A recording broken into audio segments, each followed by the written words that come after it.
One thing you can say about California is the Beach Boys weren't lying, man. When they were talking about California girls, there were some beautiful women at that show. But enough of me sounding like a creepy old man.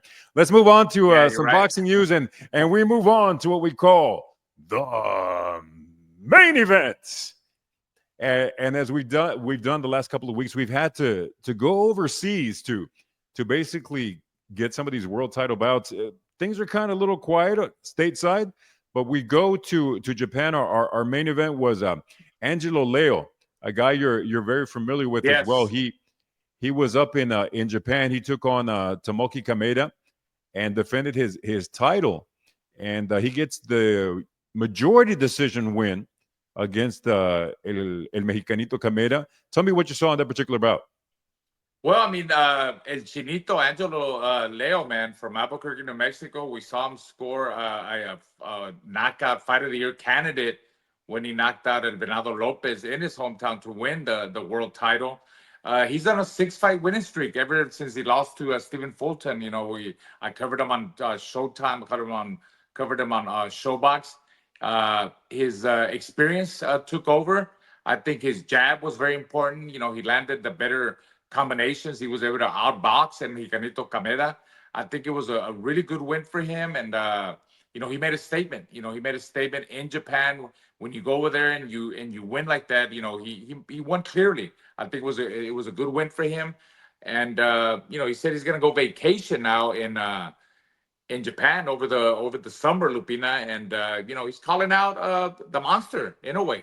He sent out a message to him by his performance. Whenever Inoue is ready to move up to the featherweight division, Chinito Angelo Leo, he's ready for him, and I think that would be a hell of a fight. What's interesting is with a lot of these opponents that they bring over to Japan, they don't bring you to win. Obviously No. they're very Japan centric about the guys that they're pushing. They're pushing the Inoues, they're pushing the Nakatanis, and when you get a victory, especially a majority decision the way Leo got, it has to say something about your performance, because we mentioned, absolutely, not to say they don't get a fair shot, but definitely they're not being set up to win out there when you're in Japan. And you're right. I mean, not at all. I mean, look at one of the judges scored it 114. So, where they were out to get, that maybe they were out to get him, but the other judges had it right. 115, 113. That was a little bit close. I had it more like 116, 112, like the other judge. Angelo Leo deserved the decision, the win. He was just a smarter fighter. He was very, he used his skills, man. He outboxed him, but the jab at the end was the key to the victory for El Chinito Leo. Now, let's be honest. It wasn't a particularly eventful fight. There weren't, there wasn't any one moment where you're like, oh, this was very dramatic. It just happened to be a fight where it seemed that Leo, as you said, outworked his opponent towards the end and basically showed his championship medal and pulled it out. Yeah. I'm gonna say it like my colleague from Showbox used to say, Barry Tompkins. He did what he had to do to win the fight, and that's exactly what he did. He did enough, and he pulled it out, and that's all that matters. A win is a win, Lupina. At this point, how likely do you think that Angelo Leo becomes the guy who welcomes Inoue into the featherweight division? Obviously, it would be a huge fight for Leo more so than Inoue, but how likely do you think that he becomes the next opponent?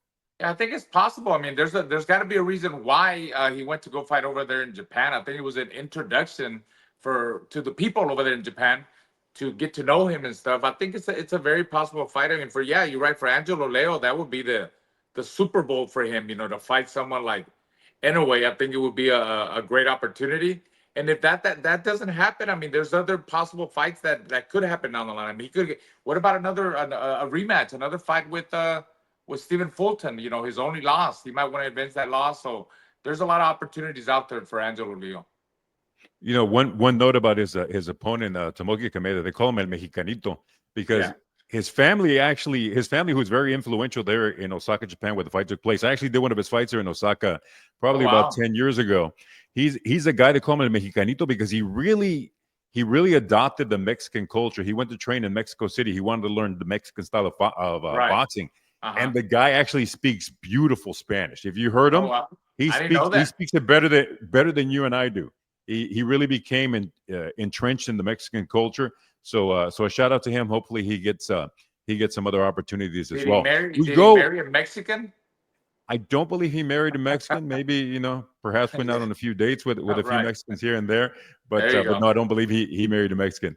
Our other topic, we go over across the pond as well. It was a shocking upset there in Scotland. You had a homecoming for Josh Taylor, and the little known. I don't want to call him a journeyman, but definitely this was the best opposition that this gentleman has fought. Iko Esuman. He upset him by way of a unanimous decision there in a homecoming.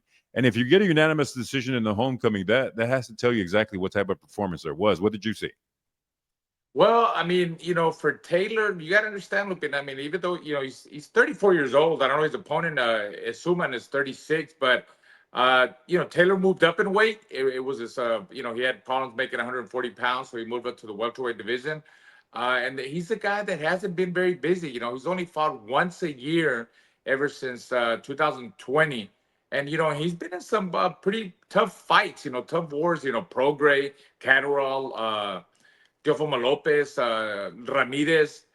So there's a lot of wear and tear on him, but he started off fast in the fight. The first 2 or 3 rounds. I mean, I thought he was gonna knock him out. He even hurt his opponent, Suman. But Suman weathered the storm, man. In the second half of the fight, he had a good body attack.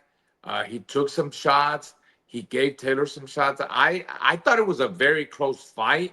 I don't think it was a unanimous decision. I thought it was pretty close. I mean, it could have been either way, but regardless, I mean, if Suman got the decision, I think that opens up a lot of doors for Suman. There's guys like Conor Benn, where over there and on the other side of the world. I mean, that could be a big fight, and that could be a moneymaker for Suman.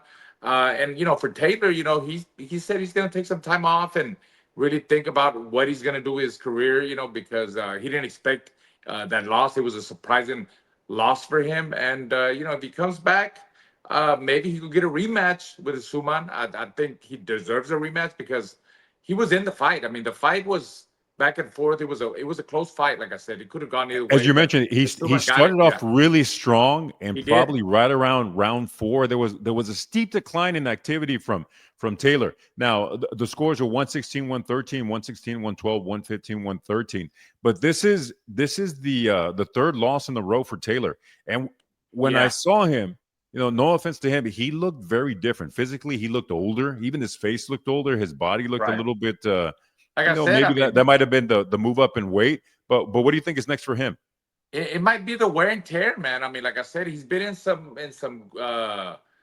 big wars in the past at 140 pounds. I mean, there were not easy fights with Catterall and Regis Prograis and Ramirez, Teofimo Lopez. He won some, he lost some. So, like I said, he said he's going to take some time off and really think about what he wants to do. Sit back. He might have a couple of more fights in him. I think at 147, he should give it another try. Why not? And if not, maybe it's time for him to hang him up. Now, also on the undercard, there was a nice performance by what they're calling the next big British heavyweight. It was Moses Itauma.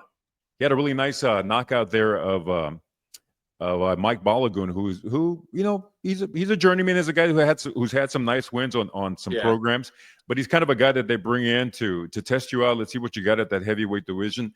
What do you think is in the future for Itauma? Could he be the next big heavyweight out of the UK, or is he just the next heavyweight hype from across the pond? I mean, look, he lived up to the hype a lot better than Johnny Fisher, who we had not too long ago, who got knocked out in 5 rounds by Allen. He did what he had to do. He's a guy that's young. He's 20 years old. He's 12-0 with 10 knockouts. And he did knock out a journeyman that's 41 years old. He got him out of there. I think it was a good win. He lived up to the hype, and he did. He got rid of him. So it was good for him.